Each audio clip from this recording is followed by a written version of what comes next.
Hi, friends. Today we are jumping ahead in the biblical storyline to a passage from Luke 4 where Jesus picks up this theme of Sabbath rest and Sabbath release that we talked about yesterday in our passage about the sabbatical year. You remember from yesterday that we took a look at these continual patterns of sevens, right? If you were here with us for Revelation, you might even be sick of how common the number 7 is in the biblical storyline. It is the number of completeness and fullness in the storyline, and we know that the number 7 is intimately tied with the concept of Sabbath rest, right? Because on the 7th day of creation, God rested. And he commands the Israelites to do the same. He says, every Sabbath, I want you to stop for a full 24 hours to just rest and worship and delight in who I am, and to trust that I can run the world without you. And then he builds upon this theme and says, not only are you stopping every 7 days, but every 7 years, it is like God is asking for a year-long Sabbath, right? He says, for a whole year, you are going to let the land lie fallow, to grow on its own, and you are going to trust me, that I can run the world without you, that your crops will grow, that you will have food to gather from the earth. And when you do, you will only have me to thank, because you had nothing to do with it this year, right? And then he also says, every 7 years, I want you to cancel all debts. Anybody who owes you anything, cross it out from your ledger on the 7th year. And any slave, or bondservant is probably a better word for the Israelite context, any bondservants working in your house, set them free every 7 years. The sabbatical year would not just be a year of physical rest, but also of serious release and restoration for people who were economically disadvantaged. Now we're pointing ahead in the biblical storyline to Luke chapter 4, where Jesus quotes from the prophet Isaiah. And he is going to speak to this idea of Sabbath rest and Sabbath restoration. I'm going to start from verse 16. Jesus came to Nazareth, where he had been brought up, and as was his custom, he went to the synagogue on the Sabbath day, and he stood up to read. And the scroll of the prophet Isaiah was given to him. He unrolled the scroll and found the place where it was written, right? Jesus, on the Sabbath day, the day of rest, goes to the synagogue and finds this specific passage. The Spirit of the Lord is upon me, because he has anointed me to proclaim good news to the poor. He has sent me to proclaim liberty to the captives and recovery of sight to the blind, to set at liberty those who are oppressed, to proclaim the year of the Lord's favor. And he rolled up the scroll and gave it back to the attendant and sat down. And the eyes of all in the synagogue were fixed on him. And he began to say to them, today this scripture has been fulfilled in your hearing. The prophet Isaiah was speaking of a future day when the ultimate Sabbath rest of God would come. And Jesus says, today, the ultimate Sabbath rest of God is initiated here with me. I am bringing the ultimate Sabbath rest. And we know from Jesus' ministry that this Sabbath rest and Sabbath release came in a couple different forms, right?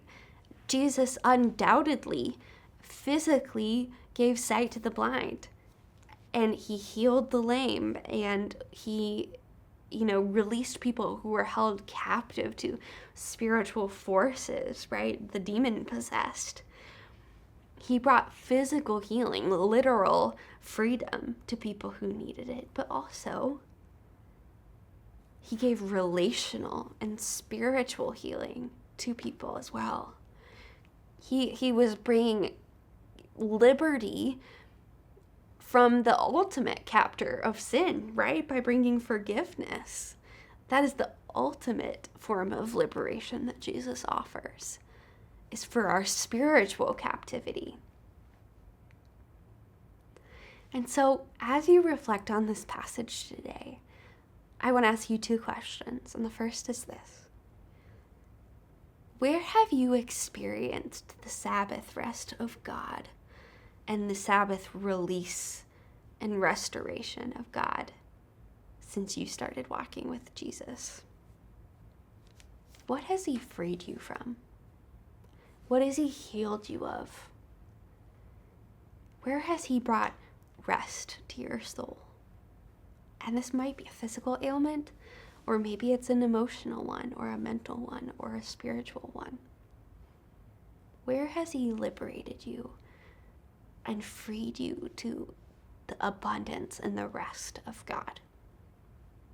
And question 2, if we as his disciples are supposed to do what the rabbi does, right? That's what the goal is of discipleship, is to do what our rabbi does. And if our rabbi brings healing and restoration and release to the people around him, then we must do the same.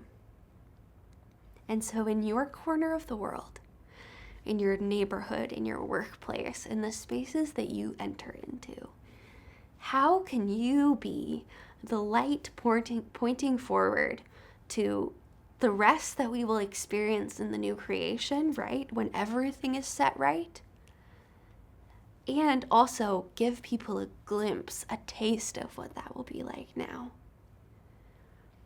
This might be more literal, right? There are very real, literal, concrete ways in which we can bring release and healing and provide for people's physical needs.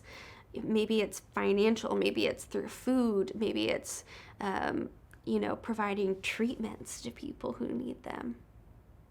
But also, just as Jesus did, we also can provide spiritual and emotional and mental release and healing for people. What might that look like? An example that's top of mind for me, because Matt has been talking about it, he talked about it in Cornerstone and Sanctuary a few weeks ago, is the idea of forgiveness. That is fundamentally saying, you owe me a relational debt and I am going to cross it out of my ledger. That certainly feels true to the sabbatical year, right? In what relationships in your life can you practice forgiveness and forgive somebody's debt? Cross it out from your ledger. Or maybe you're going to go be a peacemaker and try and work to reconcile to other people, to each other, to try and foster forgiveness between them. Where can you bring relational or emotional or spiritual healing? So those are 2 questions. How has God done it for you? How have you gotten a taste of what is to come?